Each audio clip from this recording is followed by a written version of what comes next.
can safely assume that everyone in the room is either a son or a daughter.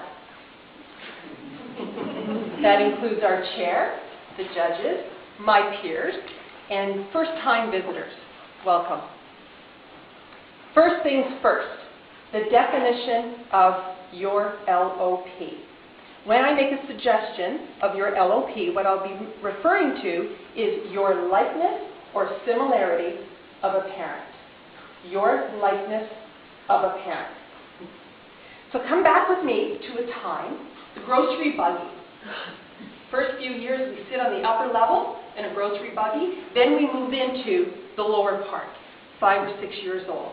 And we're shopping at either A&P or Woolco or Kmart. Your mother runs into an old school friend, and the first thing this woman does is takes one look at you in the buggy and she says, "Oh my goodness, you are pretty just like your mom." Or she might say, "You are handsome and stocky just like your dad." Do you remember how that made you feel? It made you feel so good. Grin from ear to ear. It made you feel so proud. And then you turned 14. And every time you see your Aunt Flo, she just reminds you of how your jawline is just like your mom.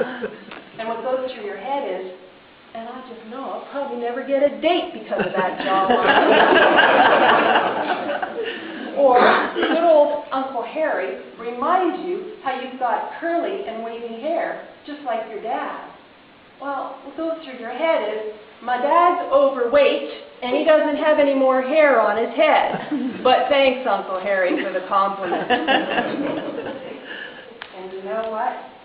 This just gets progressively worse.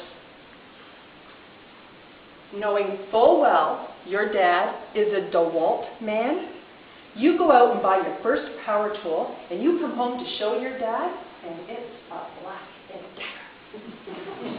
And all your dad can say is, "You know, son, should have been a DeWalt.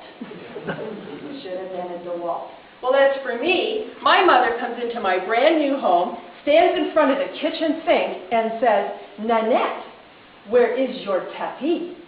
A tapis is French for a small carpet that you apparently put in front of the kitchen sink while you're doing the dishes so that you can be cozy and enjoy yourself. And it might catch the splatters of water that hit the floor.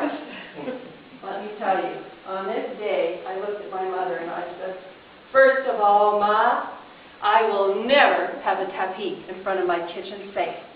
And secondly, I will never enjoy doing dishes." Time passes. Parents die. Sometimes they come back to remind us of what our LOP in life is. Several years ago, I had the fortunate experience of spending almost an entire summer up at a trailer park. Trailer on the water, hot tub. My daughter was young. A beautiful summer. The whole summer, at 7:30 at night, there was a whole group of us that would gather together to go get our children in the park. And about mid-August, the day's heat seems to disappear at about 7:30 or 8 o'clock. So I would always throw on a little hoodie before I went to the park. But on this night, it was kind of different.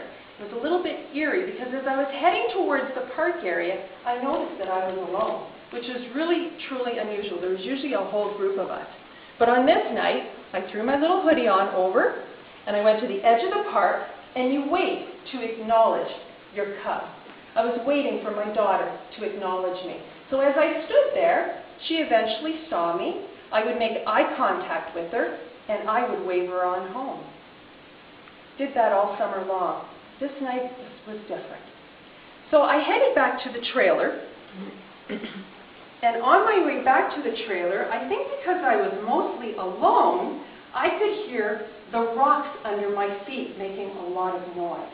They were cracking really loud, so loud that at one point I actually needed to stop and acknowledge them. And that's when I happened to notice something. First thing I noticed was my feet. Then I noticed my stance, and then I noticed my arms. I have become my mother. My mother used to do this when I was a young girl. She used to come to the park with her little sweater and wave me on home. That was a moment of acceptance for me. But is accepting our lot in life, is that enough?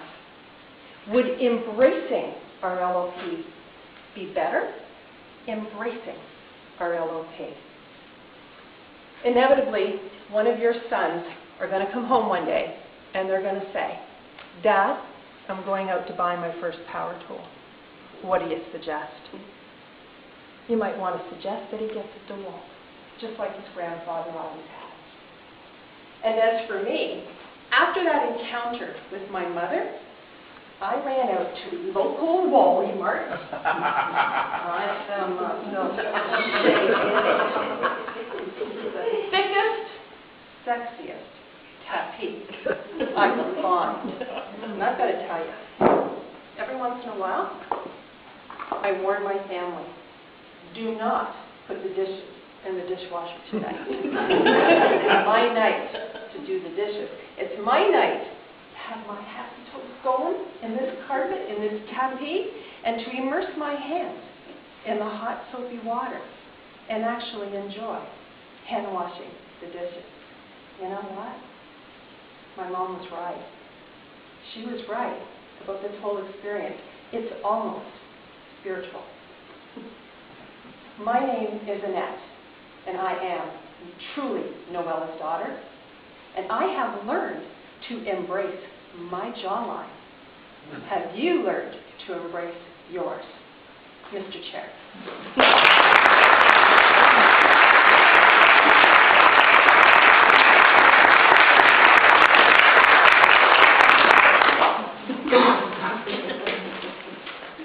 I think you know the drill, Annette.